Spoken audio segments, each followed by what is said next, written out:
Welcome to the Uncensored Self Podcast. I am your host, Ryan Gillen, and this is a space where women who value achievement, success, accomplishment, and wealth, but also crave happiness, love, joy, and deep fulfillment come to remember that we get to have both. Not by doing more, but by being more of who we truly are. In this show, we explore identity, energy, alignment, and embodiment because you didn't come here to follow someone else's rules. You came to right your own. Let's dive in. Welcome back to the Uncensored Self Podcast. I'm your host, Ryan Gillen, with a really exciting conversation, I think, today. Because I want to answer the question, why is nothing working? Why does it feel like nothing is working right now? But this is the high performer edition. And that is important because traditionally in the world, when something isn't working, what is the traditional advice? What is the traditional feedback? What are you doing? Right? The first thing is, what are you doing? You need a different strategy. You need to clean up your calendar. We always go to nothing is working. So we go to the action and we start managing the activity. And the problem with that for people like you and I is that the activity has never been the issue.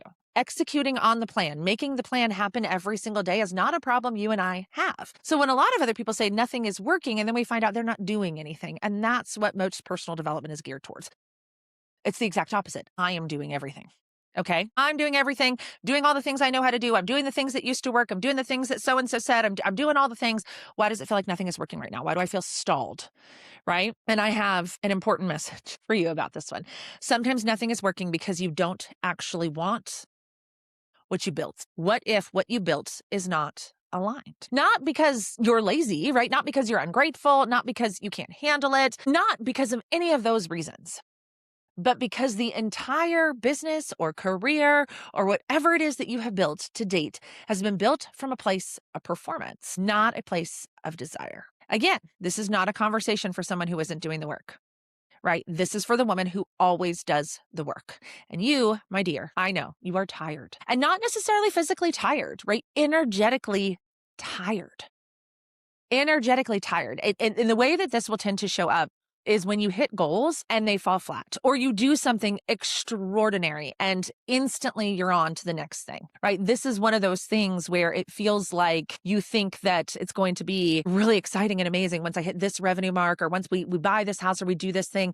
And instead of it feeling the exciting way that it feels, you instantly are either on to the next thing, or you feel like there's a lot of pressure to maintain the thing, or now you need the things that goes along with the thing. Like now I'm in the corner office, now I need the car, right? I'm in the fancy house, now I need the golf cart that goes with it, right? Like it just never feels like enough. And so what winds up happening in these instances is we have to ask ourselves the question, why does nothing ever feel like enough, right?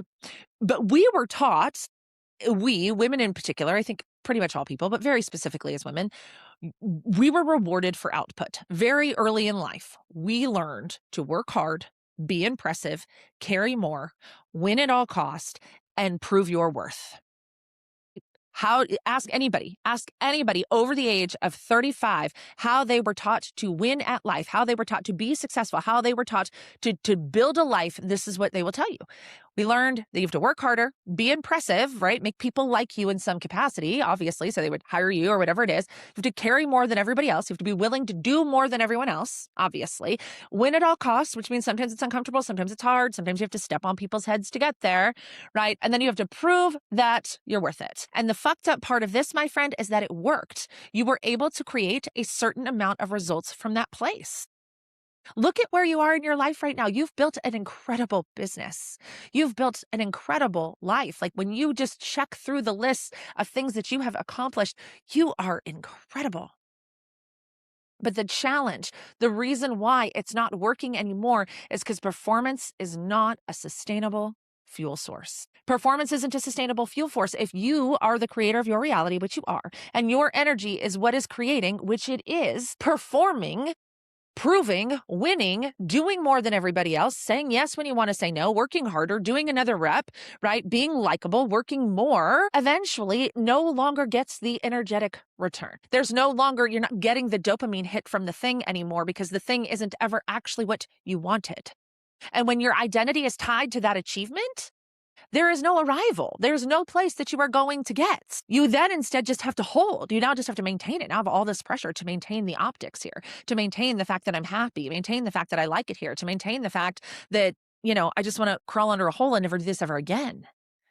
Right.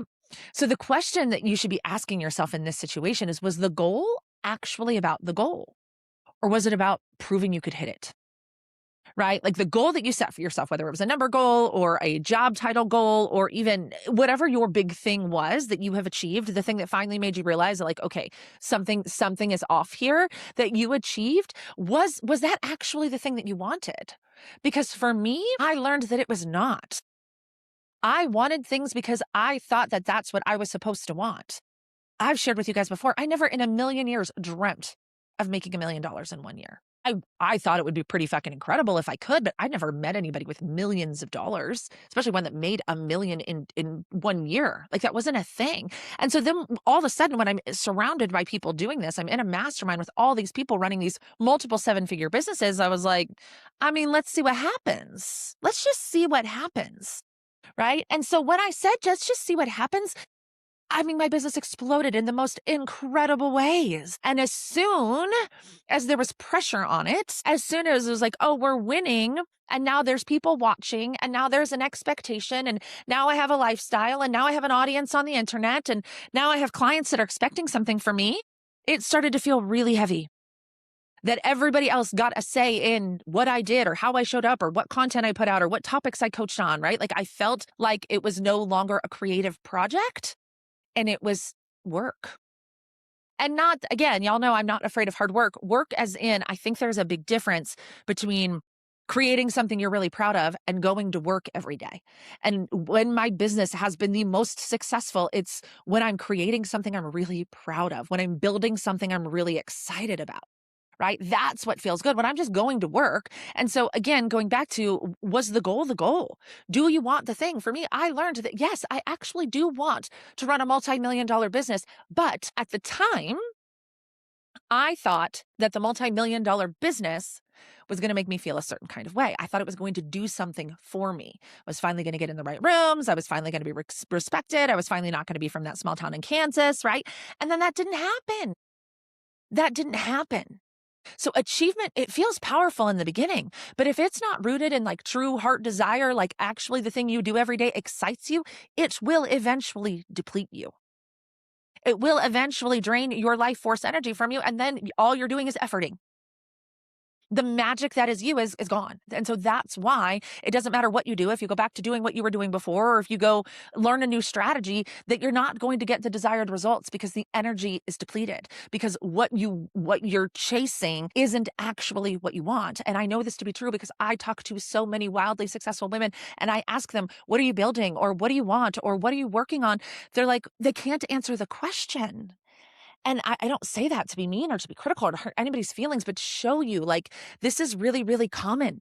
And the tipping point, it feels like it happens so fast, meaning like you're on top of the world and you're flying high and you could have never imagined being this person. And then all of a sudden the world weighs 800 pounds and there feels like there's all this pressure. And it doesn't matter what you do, nothing is working. And now there are so many people watching, right? But that's what's depleting you is the pressure, right? So again, it's not lack of motivation, it's lack of energy. And there is a big difference. And this is how you know the difference, right? If you hit the number and you feel nothing, if you hit the goal and you're not excited, right? We've got an energy problem. We've got a mismatch problem. Your calendar is full and you fucking resent half of it. Everything on it makes you want to crawl into a ball and die because you cannot possibly have that conversation again, or you can't no, yeah, you're depleted. Right? This strategy works, but you don't want to keep doing it, meaning like actually going through with doing the things you need to do every day, like are awful to you. You're depleted. You're misaligned, right? You fantasize about blowing it up and walking away and starting over and doing something really simple or doing, that's not sabotage. It's exhaustion from over identifying with performance, from your value, your worthiness, all being tied up in producing a result. And when success becomes maintenance, right, our energy drops. And when our energy drops, our creativity drops. And when our creativity drops, our desire drops. And when desire drops, when there is no fire in your belly to get out of bed and do something exciting, nothing moves. How do we know this to be true? Because when you are just doing the things, you're just going through the motions every day, checking the boxes, and you are not locked in on something specific that excites you, your energy feels like crap. You don't sleep well. You're tired, you're irritable, and then we just fucking go blame it on perimenopause, right? It's not your hormones, it's lack of alignment. And the reason why nothing is responding, no matter how much you do, is because your body is no longer willing to be fueled by pressure, right? Like we are mind, body, soul. We are bigger than just these bodies, right? We abuse the shit out of our bodies as women, let me tell you, right? We are so unkind to them. So unkind to them. And at some point in time, she starts to get loud. She starts to tell you, I cannot maintain this anymore. And she's tried subtly over the years. You were just too busy working to notice. Because again, sometimes nothing is working because you don't want what you're working for anymore. You wanted the title, you wanted the income, you wanted the validation, you wanted the win, you wanted the house, you wanted the car, you wanted to be on the top of the leaderboard, you wanted to walk across that stage, you wanted to put that job title in your LinkedIn headline. You got it, and it doesn't feel any different. And admitting that feels dangerous. Because if you admit that, you have to ask yourself, then what do I want now? And who am I without building that? And I know that you really hate that question because it's not about metrics. Again, I ask women all the time, what do you want? And they're like, well, I'd like to be in this position by the end of next year. I'd like us to be at XYZ revenue amount. I'm like, no. I didn't ask you how much money you wanted to make or what job, like, what do you want out of life? And they're all like, what? Sometimes you just outgrow things, even when they work. And again, that is really scary. Because again, admitting that what I'm doing isn't working means that I have to make a change. And just like I shared last week on why is it so hard to change, comfort is a good place. Comfort is a decent place to be. Nothing is wrong. You're just not happy. And it is okay to outgrow things that work. You know, we live in a world that really celebrates the longevity of something, how long you're willing to stick with something. We do this with marriage. And I know some people believe marriage is forever, blah, blah, blah, whatever, right? But you know the number of people that are like, they've been married for 40 years. And then you hear behind closed doors that you fucking hated each other. They hated each other. They just stayed married because they had to, because those were the rules, because they didn't have any money, because they were afraid, right? Whatever that looks like, feels like, sounds like. So but we don't let ourselves outgrow things. We let them be problems. We let it be problems. And like I said, this becomes really, really scary because your identity is being the strong one, the smart one, the successful one, the one that has her shit together, the one that they can always count on. And so changing that is like, do I have to give that up? There's a lot of people that depend on me. And there's grief in that, right? There's grief in that identity of like, even the question, I remember asking myself the question, like, what was the point? Like, what was the point of all of this? Like, wow, it feels like I really fucked a lot of things up. Like, what was the point of that? And there is grief in that. Like, why did I have to go through this? Why did this happen? Right? But here's what I've learned, and here's what I see, and here's what I talk to my clients about all of the time. Achievement without alignment is going to lead to overworking, overfunctioning, overgiving, and overproving. What I mean by that is when you are achieving the goals and you're not tied to a vision, you're not tied to something that it's really passionate about it, you start to overwork, overfunction, overgive, and overprove. And eventually that shows up as underfeeling, underdesiring, and underliving. Underfeeling, meaning we don't have time for our feelings. We are too busy. I really want to sit here and have a really good cry because I'm angry and I'm frustrated and I'm pissed off and it feels like nothing is working, but I only have 2 minutes. I need to pee and fill my water. I'll deal with it later, right? Under desiring as in no longer asking yourself what you want because it doesn't matter. Everybody else needs more. We're just, the business is really crazy right now. The kid's schedule is really crazy right now. Like it doesn't even really matter what I want. We just need to get through this, right? Under living. I recently had a new client tell me her husband asked her, like, what do you even do for, like, I can't remember the last time you did things for fun, right? The last time you did things for fun. So the question that I have for you, if you ask yourself, why is nothing working? Then answer these questions. If no one was watching, if there were no metrics, if there was nothing to prove to anyone, nothing, zip, zil, just nada. Would you still build what you're building? Would you still be doing what you're doing? Would you still get out of bed every single morning and chase whatever it is you're chasing right now? And if the answer is yes, that is awesome. All we need to do is just a little energetic cleanup, right? I'm going to talk about that. But if the answer is no, then, you're going to have to face that. And I think I'm supposed to say something a little bit more, something that's supposed to make you feel a little bit better about that. But the truth of the matter is, if the only reason why you're building what you're building is because of pressure and money, that's not living fully expressed. It's not living in alignment with who you are. And quite honestly, as the research shows us, it's a fast path to being really unhealthy. Burnout, stress, chaos, overwhelm, right? All of those things How many of the diseases that plague our culture today are environmental, right? Environmental, meaning we do them to ourselves by the environment that we continue to hold ourselves into. So what do you do? If the answer was yes, Ryan, I would still build this. Awesome. Then it's just an optimization, right? You have just slipped out of alignment, lost your vision, reconnected, said yes when you wanted to say no, like just overcommitted in a lot of ways. I see that a lot. It's usually pretty easy to clean up. But if the answer is no, that's okay too. It doesn't mean you have to burn your life down. It doesn't mean that it has to be hard. It just means you have to be honest, right? But here's what I can tell you. How do we fix it? How do we actually fix this, right? How do we get the things to start working again? You have a choice, right? You can keep performing or you can rebuild from desire. You can rebuild from what do I want? What would feel good? What would be fun? But you can't keep operating from burnout, obligation, overwork, and depletion and expect it to feel good. It doesn't make any sense. So something has to shift here in this conversation. And it is not going to be doing something different. It's going to be something that you remove, right? I've been talking a lot with my clients lately about their operating system, right? Like when you think of an iPhone, there's the iPhone hardware itself, right? That's your physical body. That's your physical body. And then there is the apps, right? The apps, I'm going to call this your mind. This is your brain. This is your personality, your programs, your stories, your beliefs, right? Those are the apps on your iPhone.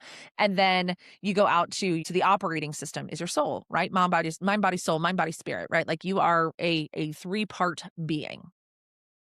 And ultimately what has happened in this moment when nothing works anymore and you're in this space of depletion, and that's why you're no longer creating results because the energy behind it isn't fueling it the way that you desire. It is the soul, right? It is the operating system that needs the upgrade at this point, right? It is the operating system that needs the upgrade at this point. And that is why I think a lot of people stay stuck because, again, they keep trying to fix the mind in learning and skill building and chasing and figuring out and fixing and playing the mind game, or, they just keep grinding. Most people try to fix this particular problem. Why is nothing working from the place of the body and the mind? And this is a soul level problem. And I know that feels esoteric and weird. And I can't just believe I said that on the internet, but it is true. It is true. There is so much research to support, regardless of what your belief system is, whether it's rooted in science or spirituality. We are more than just these physical bodies. There is a bigger power at play here. And so to believe that the only thing that we were born to do is to get out of bed and grind through to sit on a fucking pile of money is bananas.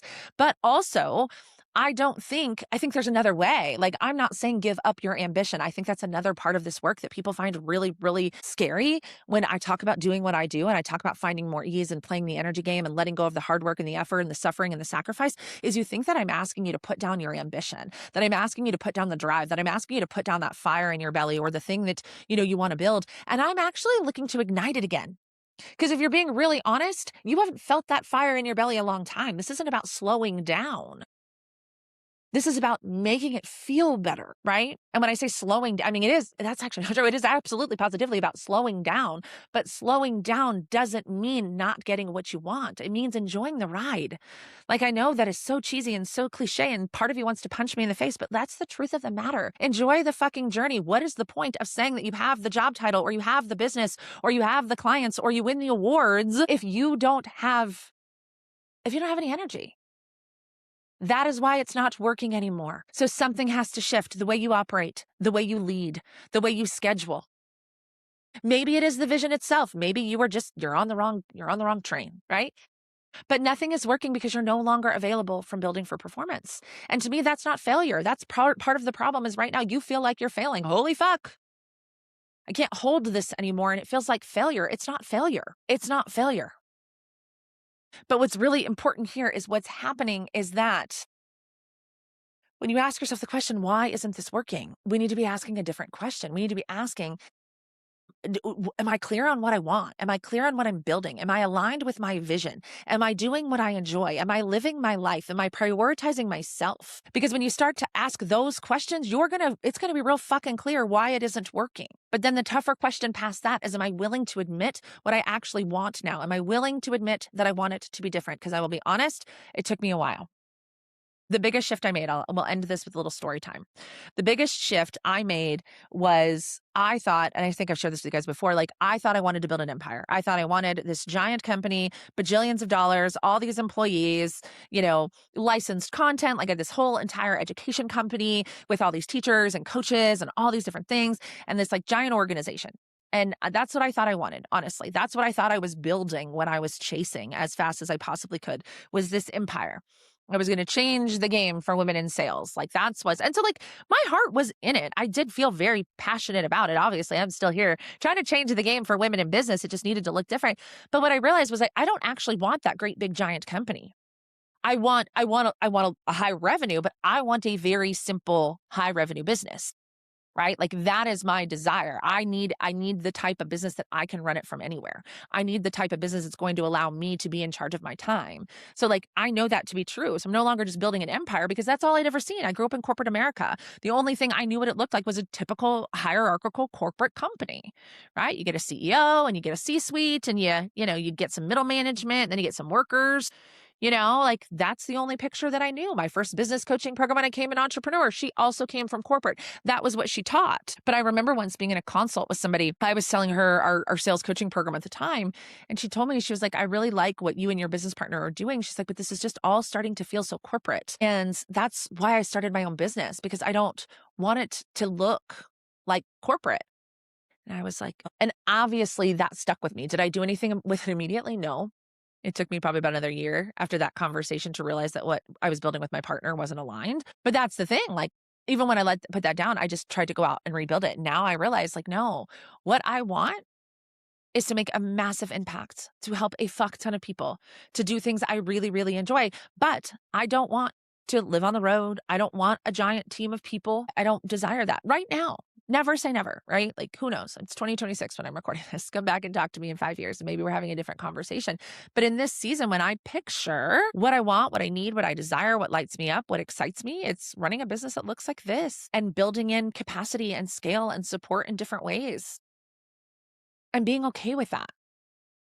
So like I said, sometimes that burnt out feeling isn't like, everything needs to be lit on fire. It's just the vision needs to be tweaked a little bit. And if you haven't sat down to think about that in a long time, it might be why all of a sudden nothing is working. And like I said, are you willing to admit what you actually want? And then being brave enough, courageous enough to build from that instead of from performance. I think this is like such an important conversation, and we're going to hear more and more of this. The more high achieving women we see, and I see it. Like I see women I grew up with in entrepreneur land in 2019 and 2020 that were, boss babe, corporate exit women just like me, who are now getting into the energetics. They're getting into the, the alignment piece of things because they've all built success the hard way. They've all followed all the rules and done the things, and it's still left them feeling empty. And I guess, I don't know, it's somewhat intuitive that this is coming through, but I'm sharing this with you because I think we often feel like we are so alone and there is something wrong with us. Like, who on God's green earth could possibly be unhappy with my life, like with the life that I have, with what I had built, with the circumstances that I experience? Like, how can one even begin to be unhappy with that? And then we get into the guilt and the shame and the judgment, right? So I think I just share this with you so that you realize that this is a very common occurrence because we were all programmed a very specific way. There's a lot of data to support that a woman goes through an awakening between the ages of 38 and 42, meaning it's around that age when she's like, how did I get here?